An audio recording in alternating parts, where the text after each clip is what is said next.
Hey folks, welcome to this video. Today I want to talk about art struggles. So I recently had a live stream on Twitch where I tackled some art struggles that you guys had. I asked you on Instagram and I got like 300 comments.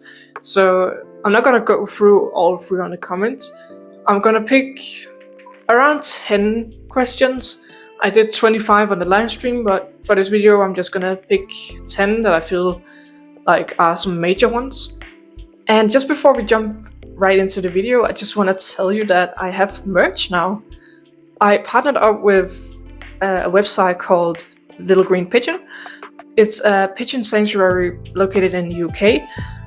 And they now have my designs on t-shirts, hoodies, mugs, and much more. You're not only supporting me, you're also supporting the sanctuary. With every purchase, you're helping pigeons that are being abandoned, disabled, just pigeons in need. You can help give pigeons a good life while also getting awesome merch. It's a win-win, really. Yeah, there's a link in the description, and I hope you'll check it out. Join the pigeon gang. So drawing side profiles. Side profiles can be hard. I struggled with it a lot. When I was a little younger, I was a newer artist. But when I found a technique that I felt like worked for me, it made it a lot easier. I made a video a while back on Instagram where I explained it briefly, so I'm just gonna use the footage. But basically, I'm making a circle, and I'm making a kind of triangle to indicate where the nose is, and I keep the nose in that. So I make a little. I actually draw the negative space between, here and so the tip of the nose and the tip of the lip. This might not work for you, but that's just what worked for me. So how to stay motivated. Motivation is a big topic, but just staying motivated for me is to try and just draw. Sometimes I'm not really motivated, but when I sit down and I start to draw something, sometimes it's just a random character, I'm just drawing a random face. That might motivate me to keep going. But if you're in a period where you just can't find any motivation, maybe try and take a little break from drawing. Go live your life a little. Maybe you will find motivation in something you experience. So yeah, try and feel what will be the best for you in the moment. So is it taking a break or is it just trying to push through? I would say start with the pushing through. If that's not working, then take a break. But try not to take too long of a break, because that might lead to art block, and art block is something that I sometimes has had for months, and we're gonna try and avoid that, okay? So keeping your artworks after you create them. That's not something I struggle with. I've always kept my artworks, even the bad ones. I've not been a person that throws them out a lot.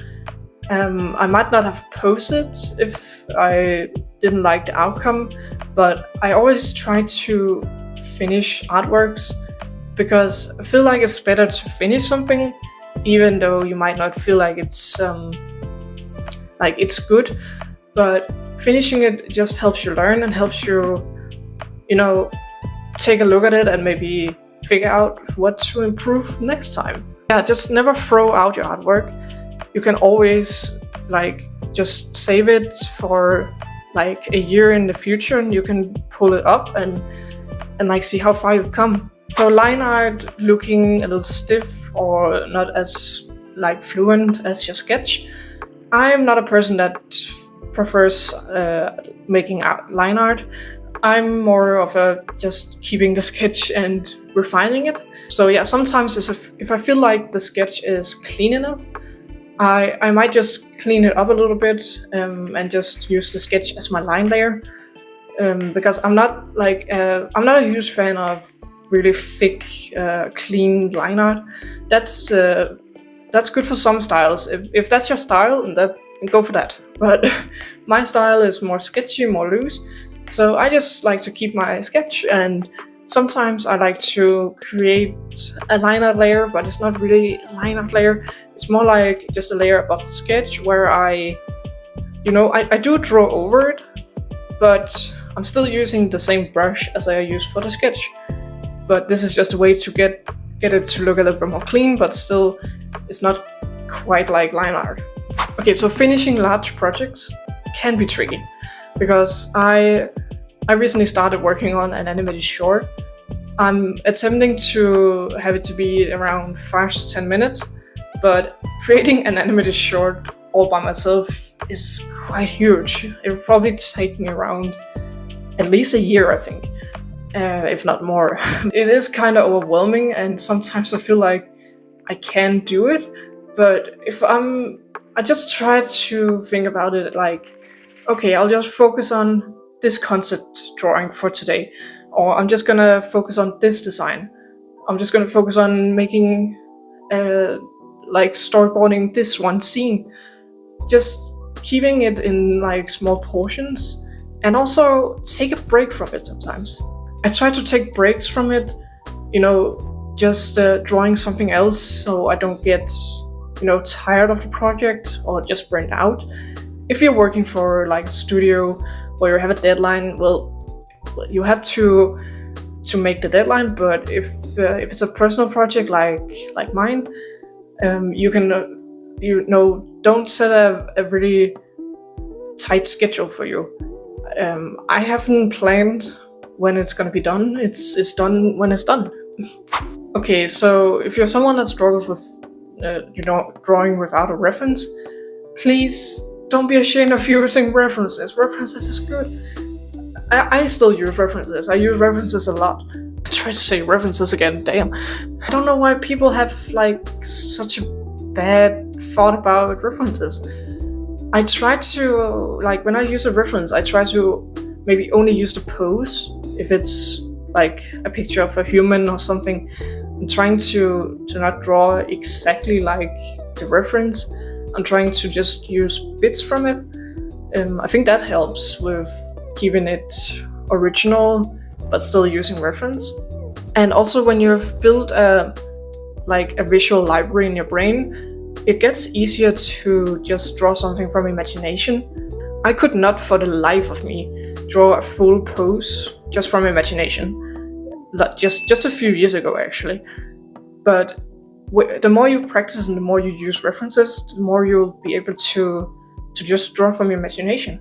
Okay, so finding a style is that's a big topic in the art community. But the thing I found was that if I get too inspired by just one artist, my style will, kind of look like theirs. And so I had a period where I was really into Sam Does art, and I just found that my artworks looked a lot like his, and I didn't want that. I wanted some originality. So I took a step back and I tried to find other artists that I liked as well. And I slowly incorporated just like few things from each artist that I liked.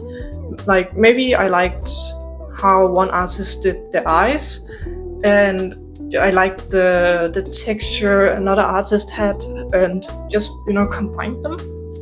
Because I got tired of like people saying, oh, this looks like this artist, or this reminds me of this artist. I wanted to have something original. And don't be afraid to try new things, and don't be afraid to also just try and do your own things. Okay, so coloring like me, first of all, I think you should like experiment with trying to find your own like workflow and your own way to color. But if you want to take inspiration from me, the way I do it is that I have the sketch or the line layer, and I make a layer underneath, and I use the lasso tool to go all around the character or the object I'm coloring, and then I fill it with the base color. Then I do a layer above. I set it to clipping mask, and I use the selection tool again, but this time I might select only the hair, and I color drop the color into that. and so on. I try to break it up into their own layers. That way it's also easier to like later just go into a layer. Like maybe if I want to work on the hair but I don't want to have it to affect the face, I can just hit alpha lock and I can just paint only in that layer. And then for shading, I'm just using a multiply layer, and I use a kind of bluish tone mostly, and I just use a multiply layer to do my shading. I know that's very basic, but I just experiment, just try out stuff, okay? So that was pretty much it.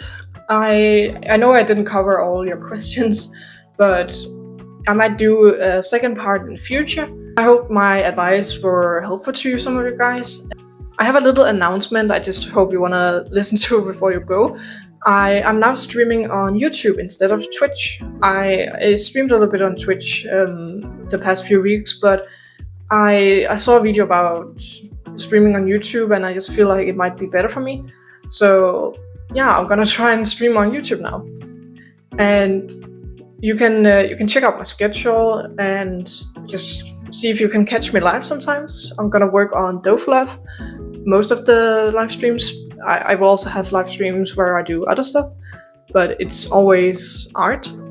Well, anyway, I'm gonna go work on some live stream stuff because, well, I logged out from Twitch and logged into YouTube and all my overlay stuff was just gone. So I'm trying to set that up because I'm going live in a few hours, so I'm actually in a little bit of a hurry. I'll see you in my next video. Bye!